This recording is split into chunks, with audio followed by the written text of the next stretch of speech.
Maya had once been a bright, hopeful young woman.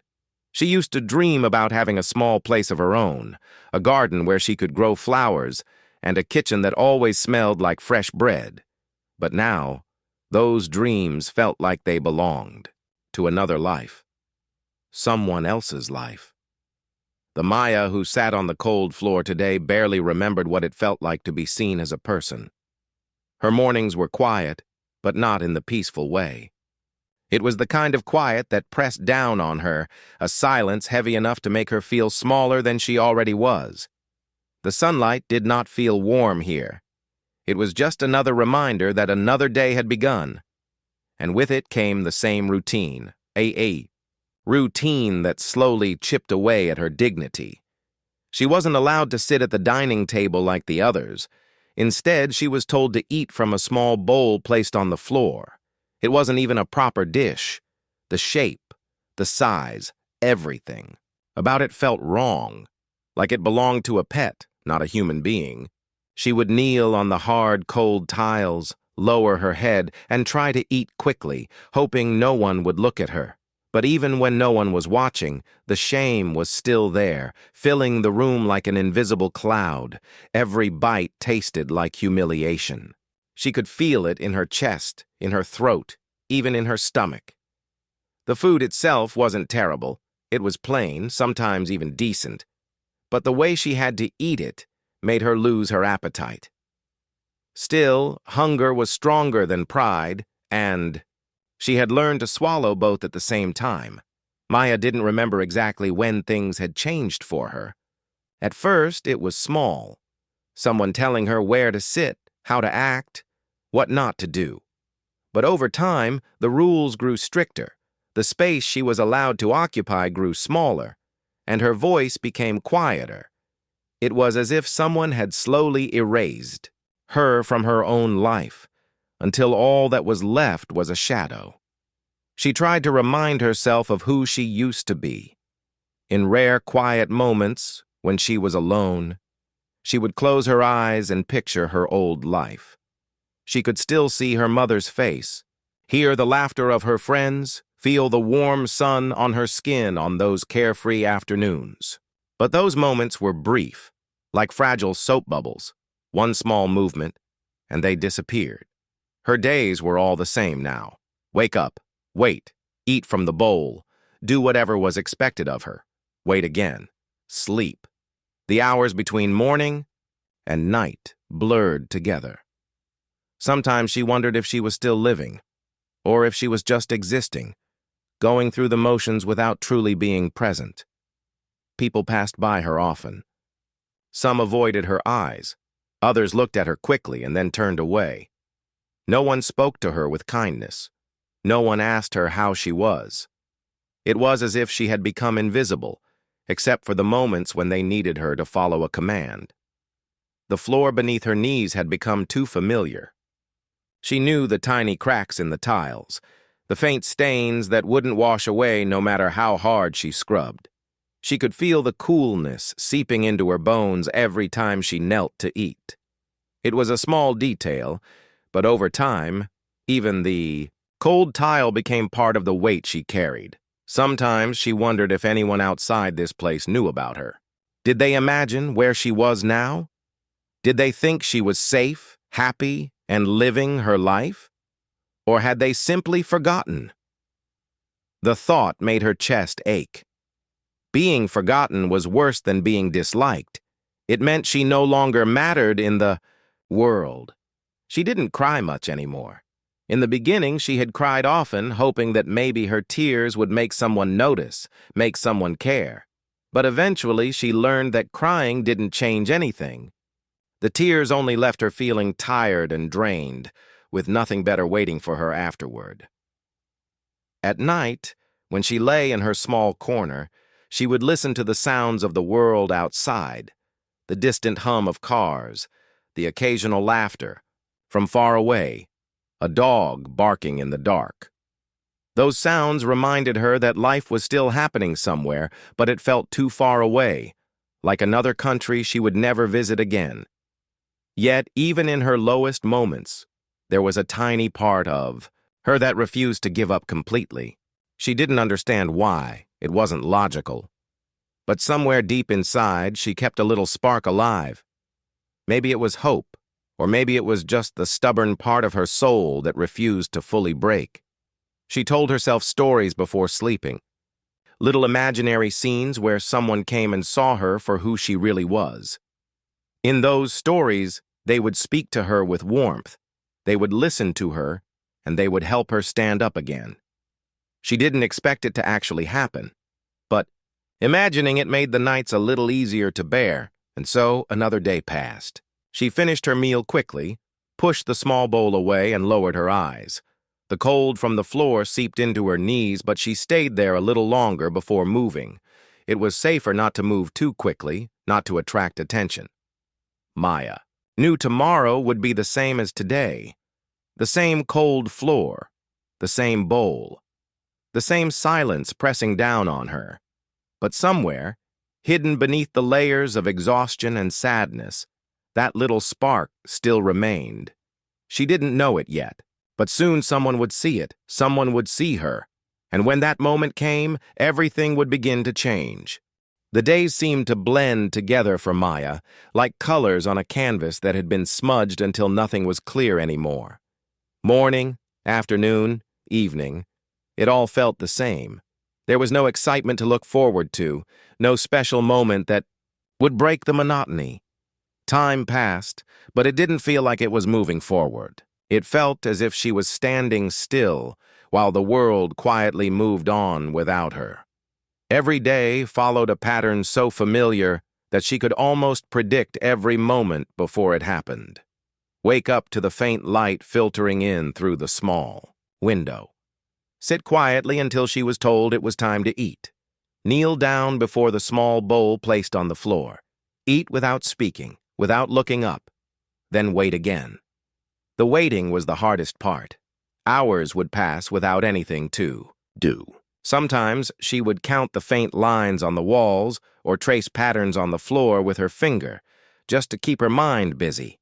Other times she would hum softly to herself, not a real song, just a string of quiet notes that helped her feel a little less alone. The hunger she felt was not only for food. She hungered for the sound of a friendly voice, for a hand that might reach out to her, for a moment when she could be treated as a person again. She missed conversations. She missed laughter. Even silence could be comforting when it was shared, with someone who cared. But here, the silence was cold and empty. Her surroundings didn't change much either. The same walls, the same tiled floor, the same faint smell of food mixed with cleaning soap. Sometimes she would catch a glimpse of the sky through the window, a flash of blue, a drifting cloud, or the faint pink of sunset. Those moments were small, but they mattered to her. They reminded her that the world outside was still beautiful, even if she couldn't reach it. She often wondered how long she had been living like this. Weeks? Months? It was hard to tell. The absence of variety made it feel like a single, endless day. She could remember small details, like the first time she was made to eat from the floor, the first night she lay awake unable to stop thinking about her old life. But after that, the memories blurred together. In the quiet moments, she thought about the people she once knew. She pictured her mother's hands making tea, her father's quiet laugh, the friends she used to meet for lunch. She wondered if they ever thought about her now. Did they imagine her living somewhere safe and happy? Did they believe she was chasing her dreams? The truth was so different, but she didn't have the courage to hope they would somehow know. Sometimes people came and went in the place where she stayed. She saw strangers pass through, some stopping briefly, others only glancing her way before leaving. Most didn't look at her for long, as if they didn't want to think about what her life might be like.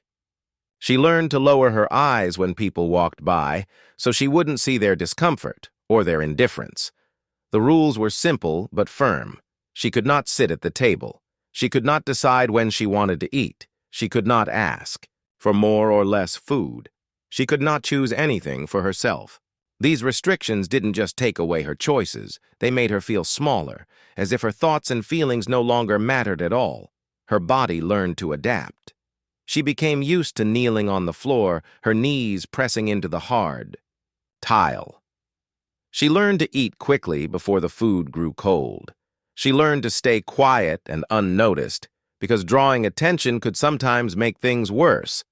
But her mind was different. It refused to adapt completely. She still dreamed, even if those dreams were small. Sometimes she imagined walking freely down a street, holding a cup of warm coffee in her hands. Other times she pictured sitting at a table by a window, eating a meal slowly, tasting every bite without rushing. Those dreams seemed simple, but to her, they felt as unreachable as the stars. There were moments when she almost gave in to hopelessness, when she thought, "This is it. This is my life now." But then something inside her would whisper, "Not forever." It wasn't a loud voice. It was quiet, almost fragile. But it was there. It kept her from sinking completely into despair. On some afternoons, when the air felt heavy and time moved especially slowly, she would focus on the tiny details around her. The faint scratch on the wall that looked like a crooked line, the small chip in the bowl's rim, the way the sunlight fell in a thin beam across the floor at the same time every day. These little things became markers of time, proof that the days were passing, even if they all felt the same. The people around her didn't seem to notice how thin her hope had become. Maybe they thought she had no feelings left. Maybe they assumed she had stopped caring about herself. But they didn't see the way her eyes lingered on the window, or how her hands would tighten slightly when she heard laughter in the distance. They didn't know that her heart still ached for freedom, even if her body had grown used to this life. Nighttime brought its own kind of quiet. She would lie down in her small corner, listening to the faint sounds of the world beyond. Cars passing, the wind rustling leaves, an occasional dog barking somewhere far away. Those sounds felt like whispers from another life, a reminder that people out there were living, moving, laughing, and making choices. She wanted to be part of that world again, and so the days continued, one after another. No big changes, no surprises. Just the same routine, repeated over and over. But deep inside, a tiny spark still lived within her. She didn't know why it hadn't gone out. Maybe it was because she had once known kindness, and some part of her still believed she would find it again. Maybe it was because she couldn't let go of the idea that life could be more than this. She didn't realize it yet, but her life was about to shift in a way she couldn't have imagined. The endless sameness would be interrupted. Someone would notice her, not the way others had, with quick, uncomfortable glances, but with genuine attention. Someone would see her as more than just a shadow in the corner. And when that moment came, the world she thought she had lost forever would begin to open up again. The day that would quietly change everything for Maya started like all the others. There was nothing special about the morning, no different smells, no unusual sounds. She woke up to the pale light coming through the small window, the kind of light that told her it was neither early morning nor late afternoon, just another in-between time. She moved through her usual routine without expecting anything new. But that day, someone unfamiliar walked through the place. His name was Ethan, though Maya wouldn't know it until later. He had come for a reason that had nothing to do with her. He was there to speak with someone else, to handle a matter that was unrelated to her life. Yet from the moment he stepped inside, something about the scene caught his attention. At first, he noticed her only in passing, a figure kneeling on the cold floor, eating quietly from a small bowl. There was nothing loud or dramatic about her presence, but something about the stillness around her made him pause. While the others in the room moved about, speaking or working, she stayed silent, almost blending into the background. But it wasn't just the way she sat. It was the way she held herself, as if she were trying to make herself smaller. Ethan found his gaze returning to her again, even as he tried to focus on the conversation he had come for. He saw the way she avoided eye contact with everyone. He noticed how carefully she kept her head down, never letting her eyes linger on anyone for more than a second. There was no hostility in her, only a quiet, heavy sadness that seemed too deep for words. When their eyes met for the briefest moment, he saw something that unsettled him. It wasn't just sadness. It was the look of someone who had learned to expect nothing from the world. A look that said, "I am invisible, and I have learned to live this way." Ethan felt a heaviness in his chest that he didn't quite understand. He didn't speak to her that day. Not yet. His business there was brief, and he left soon after. But as he walked away, the image of her stayed in his mind. He remembered the way her thin hands had rested on the floor, the way her shoulders seemed weighed down by something more than just tiredness. He thought about the bowl on the ground in front of her and the fact that she had eaten from it without complaint. That night, Ethan couldn't sleep. He lay in bed, staring at the ceiling, thinking about the girl on the floor. He didn't know her name or her story, but something about her expression had left a mark on him. It wasn't pity he felt. It was a kind of restless concern, the feeling you get when you see something that isn't right and can't ignore it. He thought about how easily he could have walked past her without noticing. Most people probably did. But now that he had seen her, really seen her, it was as if his mind refused to let her go. He wondered what her life was like beyond that moment. Was every day the same for her? Did she ever laugh? Did she even remember what it felt like to be treated kindly? The next morning, Ethan tried to focus on his usual work, but his thoughts kept drifting back. He told himself it was none of his business. He had other things to worry about. But deep down, he knew that was just an excuse. He couldn't shake the feeling that if he didn't go back, he would regret it. Later that day, almost without realizing he had decided, Ethan found himself walking toward the same place again. He wasn't sure what he was going to say or do, only that he needed to see her once more. When he arrived, she was in the same position he had seen before, kneeling on the floor with the small bowl in front of her. She didn't notice him at first. Her attention was on her food, though attention wasn't the right word. It was more like a careful, practiced habit. She ate quickly, quietly, almost mechanically. Ethan felt something twist inside him. There was no reason she should have to eat like this. No one should. He looked around and saw that no one else seemed to think anything was wrong. That realization only made him more certain that he couldn't just walk away. For a moment, he hesitated. He didn't want to frighten her. She looked fragile, not in a weak way, but in a way that made him think too much force, too much anything could make her retreat even further into herself. So he moved slowly, approaching her with quiet steps until he was close enough to crouch down beside her. She glanced at him briefly, then back at her bowl as if assuming he wasn't really there for her. Her guarded expression told him that she was used to being overlooked. Ethan spoke softly, his voice low enough that only she could hear. "What's your name?" The question seemed to surprise her. She hesitated as though unsure if she should answer.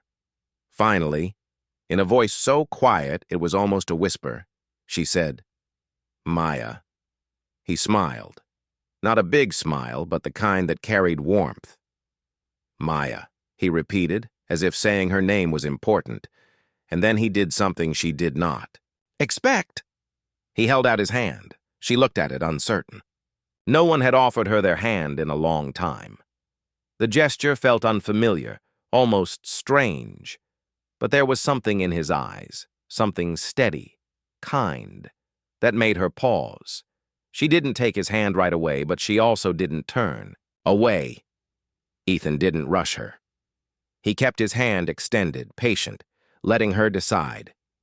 After a few long seconds, she placed her hand in his. It was a small movement, but to her it felt enormous. In that moment, something shifted. She didn't know who he was or why he cared, but for the first time in what felt like years, someone had looked directly at her, not past her, not through, her, and had reached out. She didn't know it yet, but this was the beginning of a change she had stopped believing was possible. The next day, Maya woke up thinking about the man from yesterday. She didn't know his name. She didn't know why he had spoken to her when so many others had passed by without a glance. But she remembered the way he had said her name as, if it mattered. And she remembered the hand he had held out, waiting patiently, without pressure. She still didn't understand why she had taken it. Something in her had resisted at first, the same instinct that told her to stay invisible. But his presence had felt different, quiet, calm, and warm, in a way she hadn't felt in a long time. That morning felt no different from any other. The same pale light filled the room. The same cool air touched her skin, and the same quiet hung over everything. But inside her, something had shifted.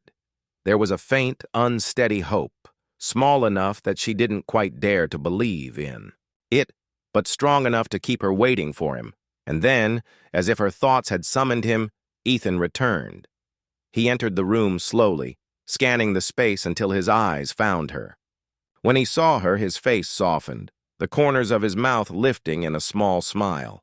She didn't smile back, not because she didn't want to, but because she wasn't sure if she still knew how. Still, something inside her eased when she saw him again. This time, he didn't stand far away. He walked straight toward her, his steps unhurried but certain. She was already kneeling on the floor, the small bowl in front of her. It felt strange to be seen like this again. But he didn't look at her with judgment. He didn't glance at the bowl with disgust or pity. His gaze stayed on her, as though the rest of the room didn't matter. When he reached her, he crouched, down just like before, bringing himself to her level. His voice was gentle. "Maya," he said, as if greeting an old friend. She looked at him, a little hesitant, but met his eyes for a moment longer than she had the day before. "I came back because I wanted to talk to you," he said. She didn't know what to say. Talking wasn't something she did often anymore. Words felt heavy, and she wasn't sure if she could trust her voice not to crack. So she stayed quiet, waiting. Ethan didn't seem bothered by her silence. He rested his arms on his knees, keeping his posture relaxed. "I saw you yesterday," he continued, "and I couldn't stop thinking about you. I don't know your story, but I can see that you don't belong here like this." Something in her chest tightened. She wanted to tell him that she already knew she didn't belong here, but that knowing it didn't change anything. Yet the way he spoke, calm, certain, made her want to believe that maybe it could change. "I don't want to make you uncomfortable," Ethan said, his voice steady, "but I want to help you, if you'll let me." Maya's instinct was to shake her head to tell him not to bother. She had learned not to expect help. It only led to disappointment. But she didn't say no. She looked at him instead, searching for a sign that he meant what he said. He held out his hand again, just like yesterday. This time she didn't take as long to decide. She placed her hand in his, and he closed his fingers gently around hers, not gripping tightly, just enough to let her feel the warmth of his skin. "Let's get you up from here," he said softly. For a moment, she didn't move. She was so used to the floor that standing felt almost unnatural. But with his hand steady in hers, she slowly pushed herself up. Her legs felt shaky, as if they had forgotten what it was like to rise without being told. Ethan stayed close, his hand never letting go until she was steady on her feet. She noticed that he didn't look at her like someone rescuing a stranger out of pity. He looked at her like someone who saw her as an equal, even in this moment when she felt far from one. They stood there for a moment, the quiet between them carrying more than words could. She wasn't used to this kind of silence. This one wasn't heavy or cold. It was soft, safe. Ethan spoke again, his tone careful but firm. You don't have to stay here. I can help you leave. We'll take it one step at a time. You won't be alone. Her mind was a storm of questions. Where would I go? How would it work? What if it's just another promise that gets broken? But she didn't speak them aloud. Instead, she looked at his face, searching for hesitation, for doubt. There was none. For the first time in a long while, she felt the possibility of change pressing against the walls she had built around herself. It was frightening, but it was also alive. Ethan didn't rush her. He let her sit in that moment, hand still in his, until she gave a small nod. It wasn't a promise, not yet, but it was the closest thing to agreement she could give. Something in Ethan's expression softened even more. All right, he said quietly. We'll start with small things, but I promise we'll get you somewhere better than this. He stayed with her for a little while longer, talking to her about ordinary things. Where he was from, how he had ended up here, the little details of his life. She didn't say much, but she listened, letting the sound of his voice chip away at the silence she had been living in for so long. When he finally left, she felt something strange. Usually, when people walked away, she felt heavier, lonelier. But this time, she felt a thin thread of connection, as if part of his warmth had stayed behind with her. For the rest of the day, she kept replaying the moment he had pulled her up from the floor. It wasn't just the act itself. It was the way he had done it. No force, no rush, no judgment, just an open hand, an invitation, and the steady certainty that she was worth standing up for. She didn't know if she fully believed his promise yet, but she did know one thing. For the first time in a long, long while, tomorrow didn't feel like it would be exactly the same as today. Maya didn't sleep much the night after Ethan had reached out to her. She kept seeing that moment over and over, the way he had held her hand, the way he had looked at her without judgment. It felt unreal, like a scene from one of the stories she used to imagine to comfort herself. The morning light felt different that day. It was the same pale glow, the same familiar air, but for some reason, she didn't feel as heavy when she sat up. For so long, each day had been predictable, a quiet repetition of the one before. But now, something in her heart whispered that this day might be different. And it was. Ethan returned, just like he said he would. She didn't know why, but a part of her had been afraid he wouldn't come back. Promises had been made to her before, and many of them had been broken. But there he was, walking toward her with that same calm, steady presence. When he reached her, he greeted her like he had known her for years. "Good morning, Maya," he said softly. She nodded, not trusting her voice yet, but she felt a faint smile tugging at her lips, small, uncertain, but real. Today, he didn't crouch down like before. Instead, he reached out his hand as if it were the most natural thing in the world. She took it without hesitation. "Ready?" he asked. She didn't know what ready meant in this moment, but she nodded again. She didn't want to question it. They walked slowly, side by side. At first, her steps were unsure, as if she expected someone to stop them. But no one did. Every step she took felt like a step away from the life she had been trapped in. Her heart beat faster, not from fear, but from the strange, overwhelming feeling of possibility. When they stepped outside, the sunlight hit her face fully for the first time in what felt like forever. She closed her eyes for a moment, letting its warmth sink into her skin. She could hear birds somewhere nearby, and the sound made her chest ache in a way she couldn't explain. Ethan didn't rush her. He stood quietly, letting her take in the air, the light, and the open space. "You've been inside too long," he said gently. She nodded. Words still didn't come easily, but she didn't need to say much. He seemed to understand. They walked until they reached a small cafe on the corner of the street. It wasn't fancy, just a little place with a few tables by the window and the smell of fresh bread drifting out the door. For Maya, it felt like stepping into another world. Ethan chose a table near the window and pulled out a chair for her. At first, she froze. She had not sat at a table in so long that the idea felt strange. But Ethan didn't push. He just smiled and waited. Slowly, she sat down, her hands resting on the smooth surface of the table. A waiter came and handed them menus. She didn't know what to order, so Ethan chose something simple: bread, soup, and tea.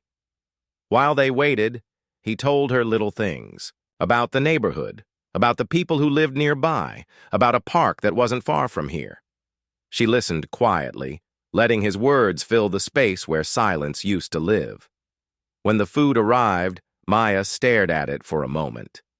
It wasn't the food itself. It was the way it was placed in front of her, on a real plate with a spoon and fork. It felt normal. And yet, for her, it was extraordinary. She took her first bite slowly, tasting the warm bread and letting the soup's gentle flavor spread across her tongue. It was the same kind of food she might have eaten years ago, but now it felt different. Each bite was a reminder that she was sitting at a table, eating like a person again. Ethan didn't make a big deal out of it. He ate quietly, too, as if this moment didn't need to be spoken about. But every so often he would glance at her with a small, encouraging smile, as if to say, "You belong here." By the time they finished, the knot in her chest had loosened. She didn't feel completely free yet, but she felt lighter, as if a weight she had carried for years was beginning to lift. After the meal, they stepped outside again. The street was busy with people walking, talking, and carrying bags. Maya felt a little nervous at first. So many faces, so many movements. But she stayed close to Ethan, and the nervousness began to fade. They walked toward a nearby park. It was filled with trees, flowers, and benches where people sat reading or talking. Children laughed as they chased each other across the grass. Maya found herself slowing down, taking in the scene. She had forgotten what it was like to be surrounded by life, by the simple noise of people enjoying their day. Ethan sat with her on a bench under the shade of a tree. For a while, they didn't speak. They just watched the world go by. "Maya," he said finally, "you've been through a lot. I don't know all of it yet, and you don't have to tell me until you're ready. But I want you to know, you don't have to go back to the way things were. You can start over." She looked at him, and for the first time, there was no doubt in her eyes. Just a quiet, steady understanding that his words were true. Starting over sounded frightening, but it also sounded like freedom. The sun began to set, casting the park in golden light. The colors seemed warmer, richer, as if the world itself was telling her it was time for something new. That night, when Maya lay in a safe, quiet room Ethan had arranged for her, she thought about everything that had happened in just 2 days. She had been on the floor eating from a bowl, invisible to everyone around her, and now she had sat at a table, eaten warm bread and soup, walked in the sunlight, and sat in a park where laughter filled the air. It wasn't everything. She still had a long way to go. But it was a beginning. She realized something important. Ethan had not just helped her stand physically. He had reminded her how to stand inside where hope lived. And that was something no one could take away from her now. As she drifted toward sleep, she thought of the first moment he had held out his hand to her. At the time, she hadn't known it would change her life. But now she understood. Sometimes, the smallest gesture can open the door to an entirely different future, and for the first time in years, Maya felt certain that her story was no longer about surviving. It was about living.